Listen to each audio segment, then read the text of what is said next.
the bones that don't say Bismillah, that don't have Bismillah on it because it was not sacrificed in the name of Allah, then that animal that was sacrificed or killed in the wrong way, not zabiha, okay, even if it is a halal animal, but it's not killed with zabiha, it's not killed with Bismillah, Allahu Akbar, then the bones of that animal will be used by the non-Muslims amongst the jinns, or should be. And the bones of the Muslims who sacrificed the animal, Bismillah, Allahu Akbar, taking them, now those bones are now halal for the Muslim jinns, or the bigger population of the Muslim jinns. Okay? Now, so now the haram bones have increased and the halal bones have decreased. And the Prophet said, leave the bones. Now, what does that mean? What does it mean the Prophet said, leave the bones? That's the other thing that I want to make clear. Is that, see, in the olden days, when they finished food, they threw out the food. Just like they threw out the food somewhere far away from the places where human beings were living. Nowadays, we got bones. What do? We put them with filth, with our garbage. And who eats from the garbage? The bad shayateen eat from the garbage. The good Muslims are not going to go near the garbage. And so they're starving, the Muslim jinns are starving, and the bad jinns, the khabith jinns, they're getting food. আমাদের খাদ্য অবশিষ্ট হাড় যদি আমরা কোনো আবর্জনার ভিতর ফেলে দেই, সেটা থেকে ভালো যে জিন তারা কোনো প্রকার বেনিফিট পাবে না, বা কোনো নারিশমেন্ট পাবে না, বা কোনো পুষ্টি বা কোনো খাদ্য আহরণ করতে পারবে না, বরং সেটা থেকে দুষ্টু বা খারাপ জিন খাদ্য আহরণ করবে। এটা একটা point. Why? Because you're putting bones into the garbage that has filth in it. And Muslim jinns are not going to go towards that. Okay? So the Muslim jinns are getting weaker because they don't have the nourishment as much. And then they have to rely on other things that are not as nourishable to feed them. And the bad jinns are getting the nourishment because you're not saying Bismillah. And number two, you're taking the food that you're eating and putting it in the garbage, which is where shaitan likes to be, in the places of najis. So what should a Muslim do?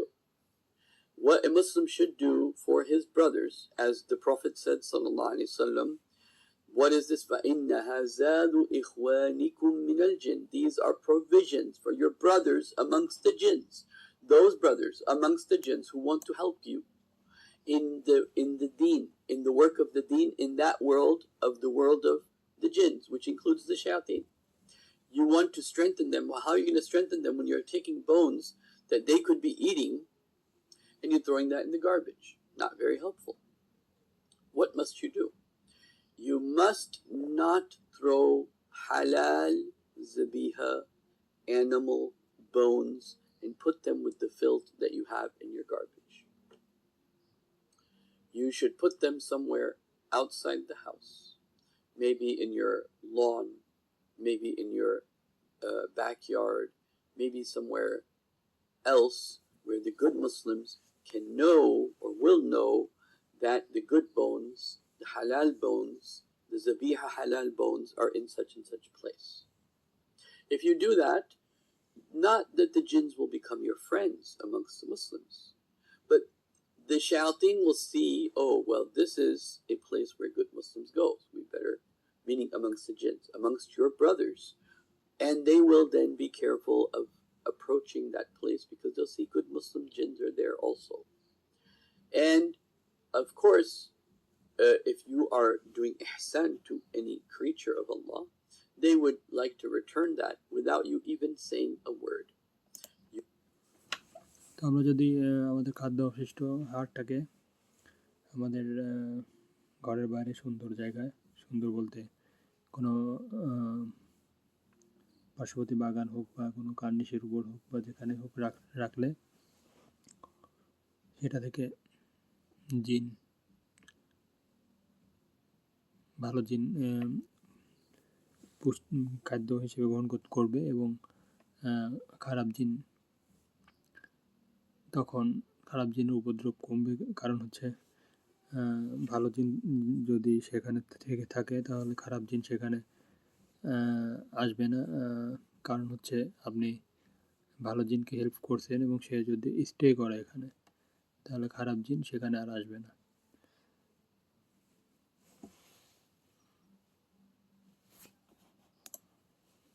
You put the good bones there, the halal bones there, the zabiha bones there, and they will benefit for that. That is a reward for you, and that will make the first line of defense in the world of shaitan, the world of jinns, stronger for the sake of Allah subhanahu wa ta'ala. Now, let's continue, inshallah. In this narration, again, Ibn Mas'ud radiallahu anh, he further clarifies, قَدِمَ وَفَدُ الْجِنِّ, a wafad, you can say a group of jinns, emissaries amongst jinns, came to the Prophet sallallahu alaihi wasallam. فقالوا يا محمد, they say, "O Muhammad sallallahu alaihi wasallam, إنها أمتك يستنجو بالعظم وروثة وهمامة." Indeed, your ummah does istinja with bones and dung and with charcoal.